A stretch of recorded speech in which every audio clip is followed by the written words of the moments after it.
Ladies and gentlemen of the internet, welcome. So, let's talk about the updates that recently Sorare has introduced, or that will be introduced over the next couple of weeks/months. Now, I wanted to wait a little bit with this. I didn't want to have like a knee-jerk reaction. I kind of wanted to wait and just talk about this with with more thought points to it than just like recording my immediate reaction to it. So, here are my thoughts. One, I quite like it. From the presentation itself, I quite like the presentation, the way it was presented. I quite like the way it was handled. It seemed very professional. It seemed very, very good. The vibe was quite well. Like, it was short, snappy, to the point. Yeah, of course, there was a little bit of introduction at the beginning, but I'm always happy for that, because especially during like the very first one, you don't want it just to be like, okay, here, announcement. You kind of need to build it up. So I thought, just presentation wise, I thought it was well done. I'm hoping there's going to be more of them in the future, because quite clearly they either rented a studio or they hired a studio. Maybe they even bought a studio. If they started doing that, alongside their monthly newsletter, if they started doing like a presentation like this, like every 3 months, give or take, I think that would go down very, very well. It will almost be like an event, even if it's just minor things, celebrating things, bug fixes, things like that. I think it would go down very well with the community. As long as they don't hype it up as much as they did this one. Obviously, this one being the inaugural one, you kind of expect that. But I think in future, if they just say, yeah, we've got some updates to share with you, tune in this Tuesday for a short video on the updates. I think that would go down very, very well with the community, because the amount of hype that was built with this, just beforehand, I thought worked very, very well for it in its favor. Now, of course, some people are disappointed for one specific thing, of course, and that is, well, two things is what people are disappointed about. One is comments being removed from Rare. It hurts me. If you watch my last video, I don't have a Rare keeper just yet. I am planning, obviously, on getting one, but not as of right now. And then the second thing that people are a little bit disappointed about, and that kind of goes in conjunction with comments being removed from Rare, and that is that there is no like limited pro or like a limited keeper being able to be used in Rare, things like that. And I can most certainly understand people that wanted to grind for the thresholds, but I think from a company perspective, it makes sense. And I'm in a little bit of a different position to, say, international people, because I live in the UK, and I was previously also involved with Football Index, which some of you might be familiar with, some of you might not. And that kind of shot itself in its own foot by improving and increasing all the rates and everything to the point where it wasn't sustainable, and then now they kind of ran off with the money. And obviously, I don't want Sorare to be that. So for me, I think if Sorare, the way the presentation came across, they actually taking it serious. They they want to be number one in the entertainment industry, as they said, which I thought is a little bit ambitious, if I'm being completely honest. Like, number one in like the fantasy aspect, okay, sure, but like number one in entertainment, oh, you've got high ambitions, and I like that. Yeah, so for me, it's like honestly a matter of how would I phrase it? The presentation did a lot of good, in my opinion. Now, of course, as I said, I want Sorare to be sustainable in the long term. I don't view it as an investment vehicle, but I kind of view it as like a fun, I want to say game, and it is a game, of course. It's a gamified rewards earning, play to earn project, but I view it almost just like an enhancement to my entertainment, and I kind of like that. I kind of like that enhancing. Every weekend when there's football on, even if it's not my team playing, and I've got players from like a team that I don't care, that I wouldn't care about. Just me watching them and rooting for them. Rooting for my player. I think it enhances. It enhances football, and I'm willing to pay for that personally. So to me, that's just the way I view it, the way I see Sorare. I don't really view it as like, oh, I'm gonna become a millionaire off that. Nothing of that sort. That's the reason why I buy a lot of young players, because that means I don't have to put any more money in, and I can just like watch my players just have fun, excel, and just root for them, and it enhances my viewing experience as well, just on an international, global scale, and I quite like that, to be fair. Now, with that out of the way, I like thresholds being tied to dollar 25, 50. That's quite nice. I didn't know how a progression system would work. I made a tweet on Twitter, like just before the announcement, just before the presentation was made, of how I would go about with introducing a progression scale, progression bar, whatever you want to call it. But instead they just decided to tie the monetary value to dollar, which is fine. You know, the funny thing is, before I even heard of the progression, like I did some maths, napkin maths, not exact maths, but like some napkin maths on in regards to Sorare and how much money they realistically, you know, are paying out each and every game week from the thresholds. And I just said, you know, let's say that you've got 100,000 people that play rare, all-star rare to be precise, every single, well, it's twice a week, right? So, but let's just say once a week, just for argument's sake, all right?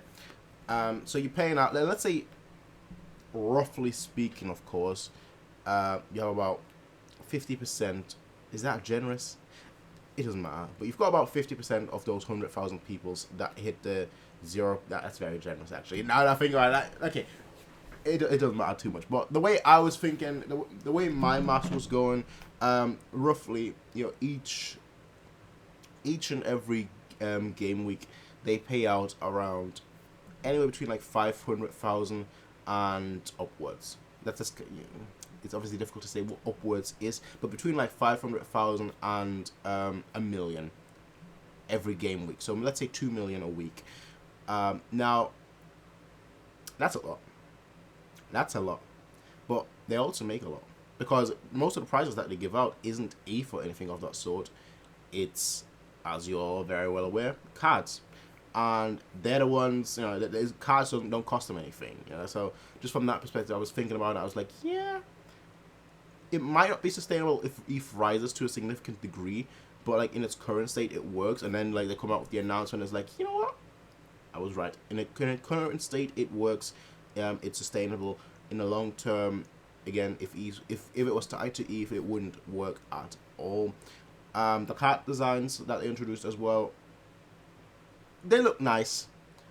They look nice. You know, it'll probably take me a little bit to get, you know, to really appreciate them. I kind of like the colors that popped a little bit more, like with the current season cards. But I don't mind the new season cards either, with the different backgrounds. Maybe like they'll introduce. I know they said there's no like gameplay difference, but maybe they'll introduce like a special weekly where it's like only cards with a certain color, and I'm like, I think I think that would work. I don't know what people think, whether they think, oh, that's cheap. You told us that, you know, there would be absolutely no differences, but I think like having just a special thing like that, maybe like once a month or so, would work quite well in my opinion. I'd look forward to that, because I think it would make things a lot more interesting, because that means you have to have, you know, players with all different card types, just so card variations, I guess you could say, just so you could feel the team. I think that would spice it up a little bit. And again, for me, Sorare is more so like a game enhancement, like a fun enhancement, just like a fun gamified way of looking at football, which I quite enjoy, if I'm being completely honest. Now, with all that said and all that out of the way, I wanted to just go over and talk about my squad, which I've got lined up for this weekend, and then later on go through some of the comments, which I'll actually bring up right now. Let me try and find the comments that some of you left in the last video. And the reason for me wanting to bring it up is very simple. There are some very good comments, some very good, a lot of good information, and I always appreciate that, because at the end of the day, I won't know everything, and so just seeing what other people are saying, personally, I think that's a whole community aspect that I like so much about Sorare. So with that said, ladies and gentlemen, let's switch over to this and have a look at my team. So we're gonna start with my limited team. Let's start with my common. So that's my casual team. Obviously nothing too fancy. Jan Oblak, Texera, Ferreira, Vinicius Jr. and Theo Hernandez. I wasn't too sure about this, if I'm being completely honest, but I just always enter just any casual league, any casual team, because I want a goalkeeper. I know common goalkeepers are going to disappear starting August, but that's August. We've got plenty of time until then, which is why I'm not planning on buying a rare goalkeeper right now. I am my wallet has shrunk a little bit. I've bought a few players. I've been doing a little bit of shopping, but in just like the grand scheme of things, we've still got several months. 4 months, I guess, at this point, until the new changes come into effect. So I've got plenty of time to earn ETH rewards, until August, which I'll probably like start buying a goalkeeper, a rare goalkeeper in like June, July, which is probably when I'll start taking the rare division a lot more serious, which goes back to one of the comments that one person left, or I think 2 people actually left, which I'll go into in more details why I've built my team the way I kind of currently built it. So yeah, this is currently my casual team, nothing too fancy. In my mix, it's just training, as you can see. Donnarumma is here, which I'll explain in a second. Davis is also here, which I'll also explain in a second. Baku, I don't think I really have to explain. He just hasn't been firing. But it all makes sense later on once I actually go through my my limited teams. So this is my squads, quote unquote. I've got Okugawa here, which is, in my opinion, the biggest decision, the biggest decision that I'm going to make this weekend, and I'm still not 100% decided yet. Which is one of those things that I'm gonna have to. I'll probably like change a few times by the time the weekend approaches. Maybe someone will inform me about something in the comment section below as well, about why I should start him over X, Y, and Z player. But this is how I've kind of just set on my training squads. Now let's go to my limited team. I'm going to start with the America team. We've got Sean Johnson, who I believe I've bought since the last video. I'm not sure whether I had him already in my last video or whether I did not. I basically bought him like quite, pretty much right afterwards. Sean Johnson. I was thinking of either Sean Johnson or I think the other person was Andrew Blake, but I decided to go with Sean Johnson. So I've got Sean Johnson here, Chano, Gressel, Kamara, and Abu Bakr.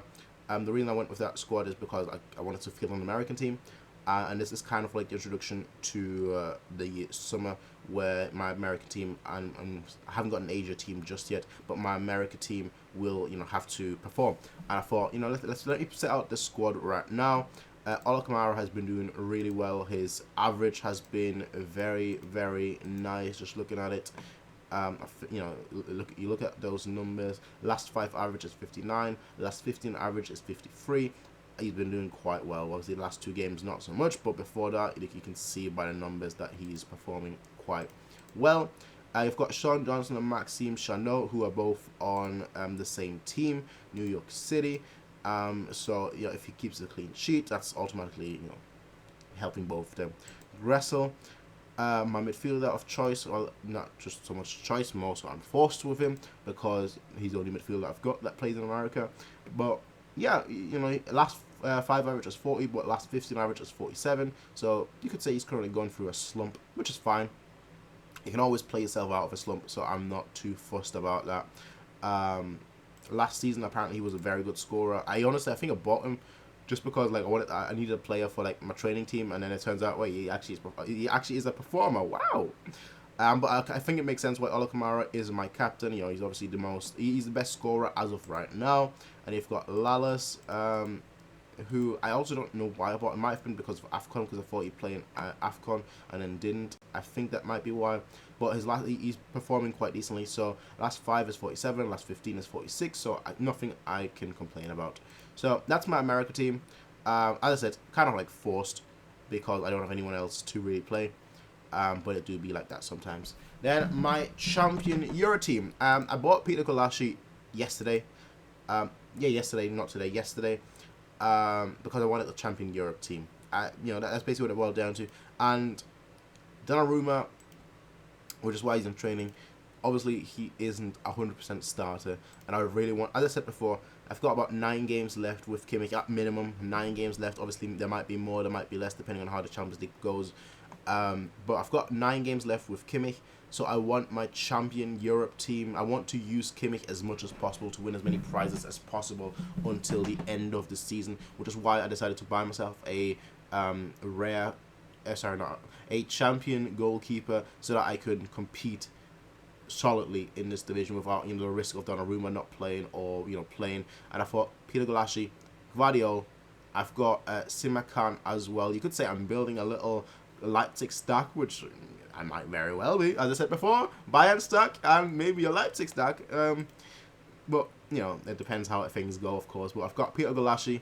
I've got Gvardiol. Now, here's my only point of contention is that I've got Gvardiol here, and they're playing against Dortmund. Same as Gulashi.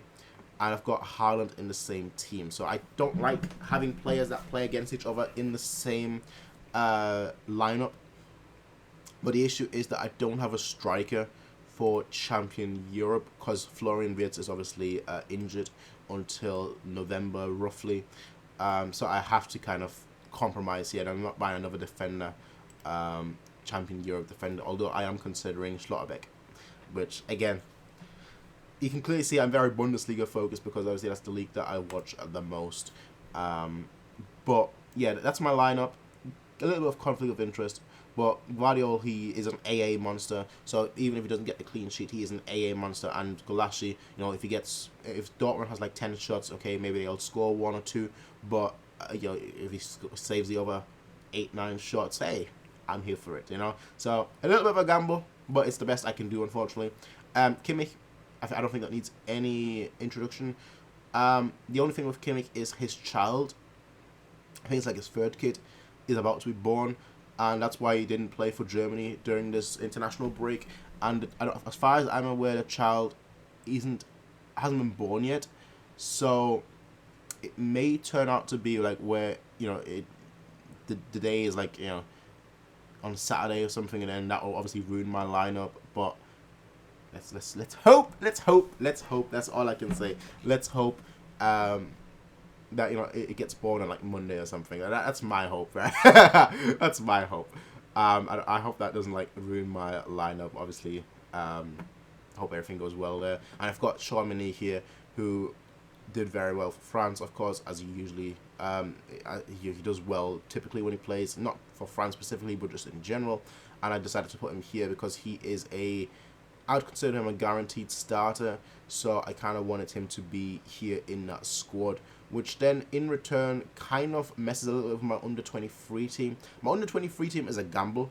I'm straight out outright, and the reason for that is current stats, absolutely. They're playing against Rapid Vienna, who are quite decent. Simakan, again, against Dortmund, he's been, I mean, his scores have been out of this world recently. One of them, I think in this game, he got a decisive, but in this game, it's all AA, which is madness. You see here, 35 AA of 59.8. The games against Sparta Moscow obviously didn't take place. Those were cancelled, and he didn't play in this game. So that AA score is absolutely out of this world, and that was with a decisive. I think he got a goal from a header. But yeah, this lineup, again, a little bit more risky. Jamal Musiala performing. That's all I can say, but I don't know whether he's going to start. Goretzka is likely to be back, so I don't know whether he's going to start. So again, a little bit more risky. Gakpo, he is a monster in terms of performance. They're playing against Twente, but he also had to leave the Netherlands national team due to injury, so I'm not sure whether he's also ready or not. Before the international break, you know, the talk was that yeah, he's going to the Netherlands despite the fact that he's injured, but he should be available by the time international break is over. Now I've been trying to keep up with information on that, but unfortunately, because Gakpo is now linked to Arsenal, every time you search for Gakpo, it's only the Arsenal links that come up. It's not the injury or anything. So he is. I don't know whether he's going to play or not. So that's why he's kind of a gamble. But I figured if he plays, I'll make him my captain. If he doesn't play, this team is screwed. Kind of in that vein. And you've got Bright Osami Samuel, who I mentioned before, who is doing very, very well. And they're playing against, I think, a team that is 13th in the league. So there might be a good opportunity for him to hit a decisive or anything of that sort. But like the last 5 is 55, last 15 is 47, so he performs pretty solidly. So that's my under-23 squad. And you've got my All-Star team, which is basically just a gamble. My All-Star team is just a gamble. Jacob Rin, he's been performing amazingly. But they're playing against Copenhagen. And I don't like that. I don't like that. But you look at the scores, 58, 58, just very... He's been my honestly, my best purchase probably. Like, straight up my best purchase. Because I bought him for like 50 and now he's like 150. I'm like, yo, that's pretty sweet, yo. I think he was like, recently he was in the like tier 1 rewards. And I'm like, yo, that's pretty cool. But yeah, you can see the scores here. decent, overall solid. But Sufyan Karani, he's been screwing me over. He's young. He has moments where he like looks amazing. I've watched him, and then he's got moments where he just looks absolutely atrocious. His last scores are just again absolutely atrocious. So I don't have too high hopes here. Stefan Nutz, who is performing amazingly. Unfortunately, I don't have another defender. Otherwise, there might be someone else that would go in here.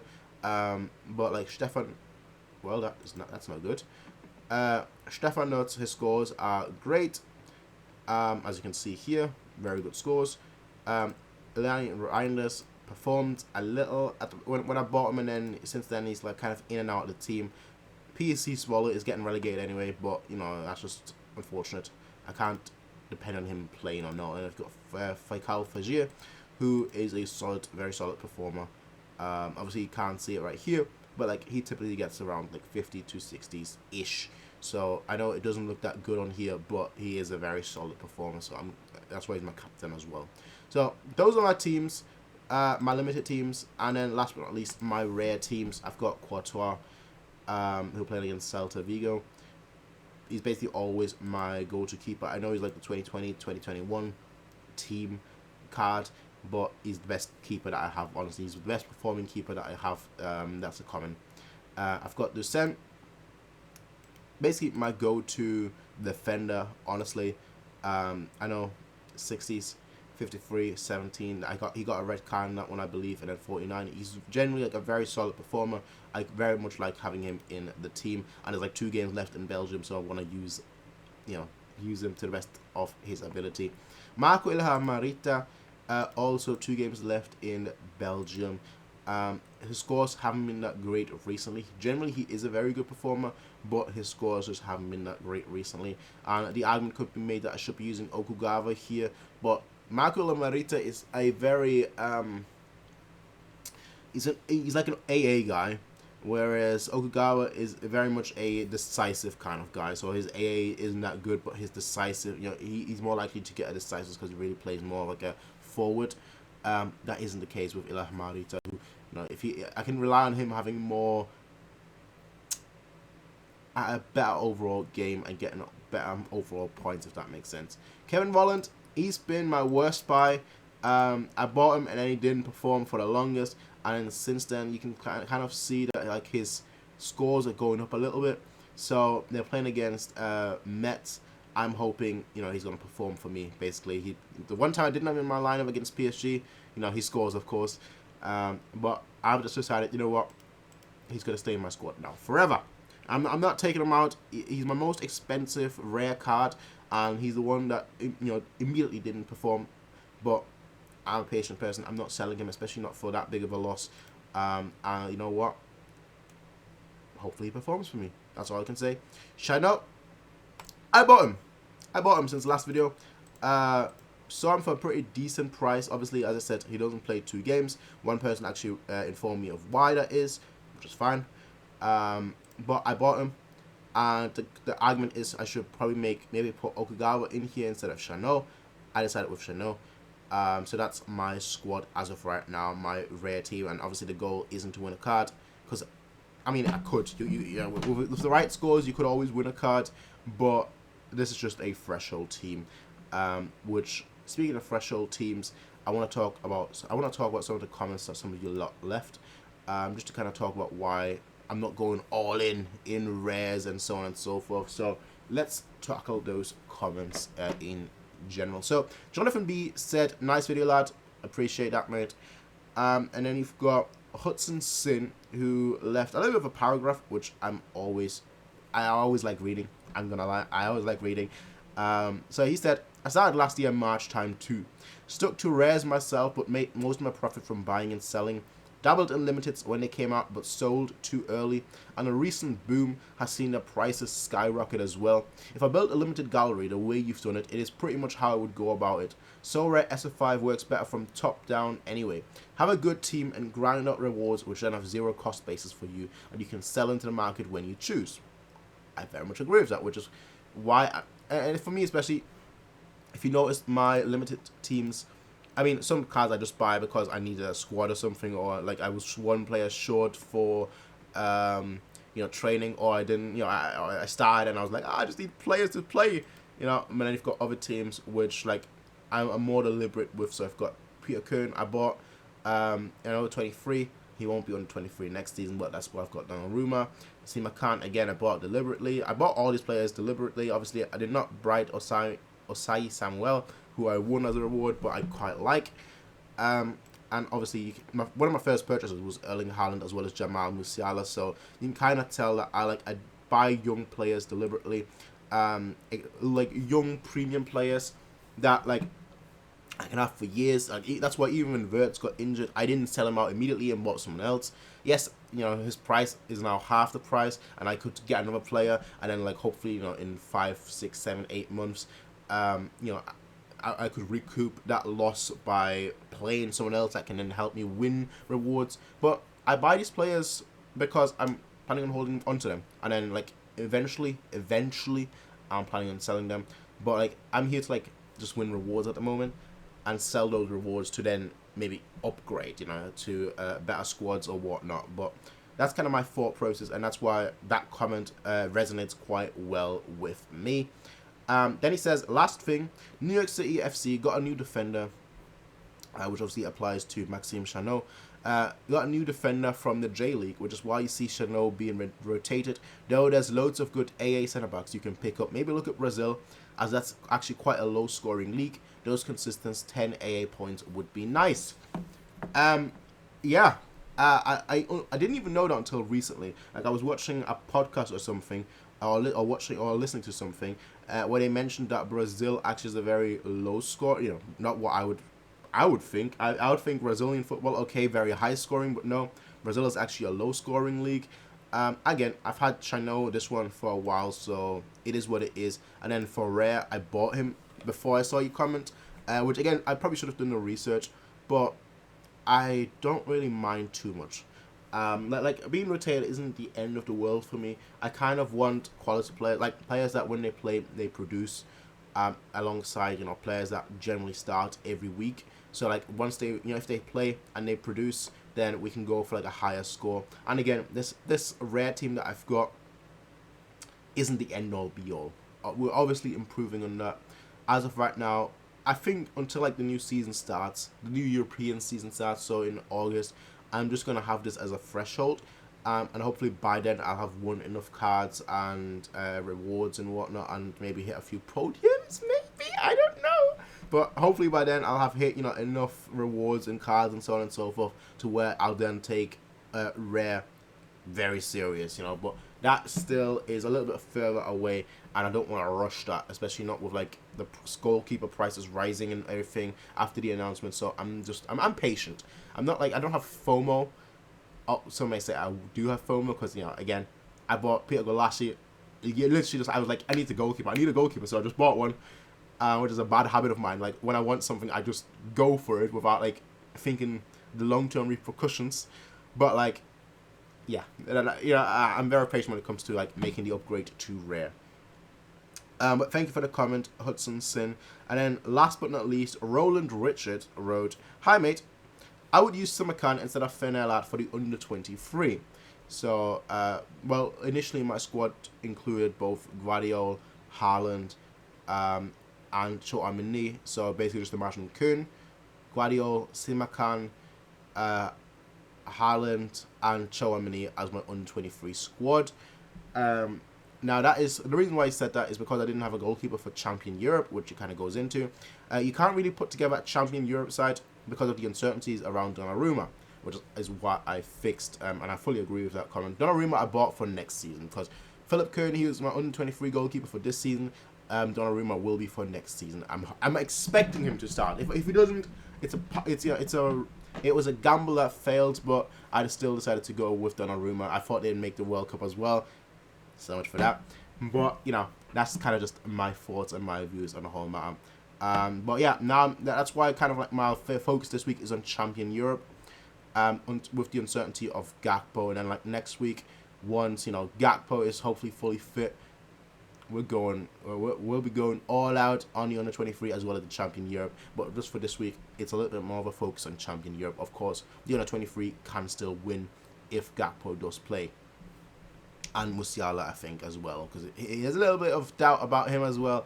despite the good performances, there's still a little bit of doubt just with Goretzka coming back. So that's kind of how I've got things lined up. But mate, you're basically set next year for under 23. Very much agree. Yeah, I think it's kind of a waste if you don't use Kimmich in Champion Europe. I agree. I mean, previously, obviously, I went for All-Star, but I've now decided that I'm going to focus on Champion Europe instead.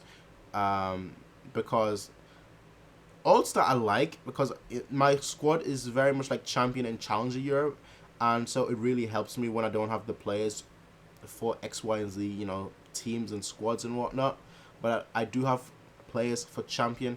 I do have players for America. I do have players for under 23. My All-Star is basically a Challenger Europe team, but I decided to play them in All-Star. I might change it and actually do play them in Challenger, but as of right now, I'm leaving them in All-Star until maybe a day or so before. I know we're a day left, but like a few hours before the game week closes, just so I can have a look at the prize pool and see whether I maybe should change this team to Challenger Europe instead of All-Star, but we'll see about that as well.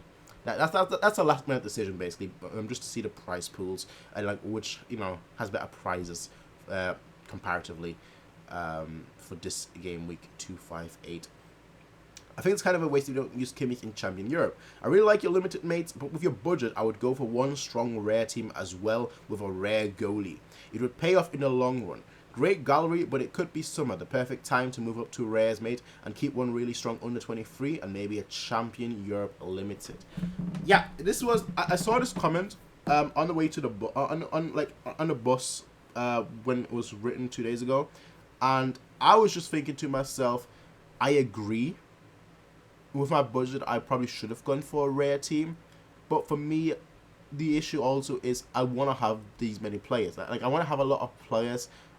Because it's yes, of course, the rewards are greater in the rare team, but for me, it's also a matter of enjoyment. It's a matter of enjoyment.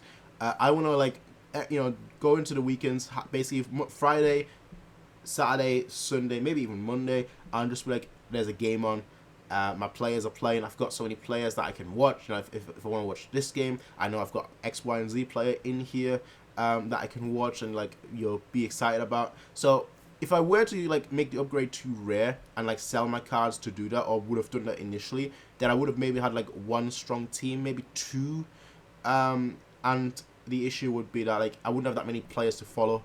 So the weekend wouldn't be as exciting to me. So as I said, it kind of goes down to the way I look at So Rare, and that it's a entertainment enhancer. And of course, I am planning on making a jump to rare. That is absolutely happening.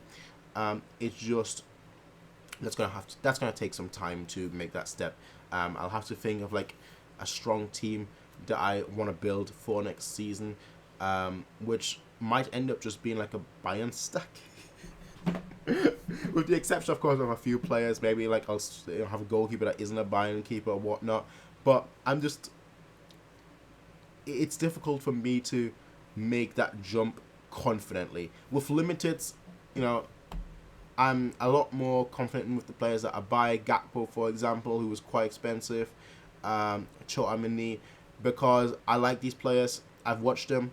I enjoy watching them. And they're still young. With rare, I wouldn't be able really to get young players. That will pay off in the long term because they're really expensive, and I don't have really 4K to spend on a single player. 1K, okay, sure. 2K, okay, maybe. But like 4K, that's the point where it's like, ooh, this is rough. But as I said, I am definitely working on a rare team. That is definitely my next. No, it's not my next thing. My next priority is just getting an Asia team ready. Just for when like the European League is over, I've got an Asia team ready, and I've already kind of like scoped out what I want to build, and that will cost me about £1,000 in total for the whole team. And then once I've got that, I also hopefully have a few prizes that I can sell, so I can build a team for the summer. As I said, Dusen and Ilham Marita, both of them play in Belgium, so both of them, their league will end very, very soon. But for Ilham Marita, I've still got Okugawa, who can take his place. And for Descent, I've got Chano, who can take his place. And then I need just one more rare card that can come in and play a few games. So I've got a week to get myself another rare player, either of low quality or higher quality, I don't know. But we'll obviously see how that pans out, and I'll let you know when I've decided to make a purchase, when I decided to buy something or sell one. But yeah, that's just my thought process behind it all on the updates, my squad for this week, as well as just my plans for the long-term future. Thank you everyone for watching. Thank you for commenting. As I said, I do enjoy reading comments. And yeah, I'll see you all in the next one, everyone. Until then, have a nice day. And as always,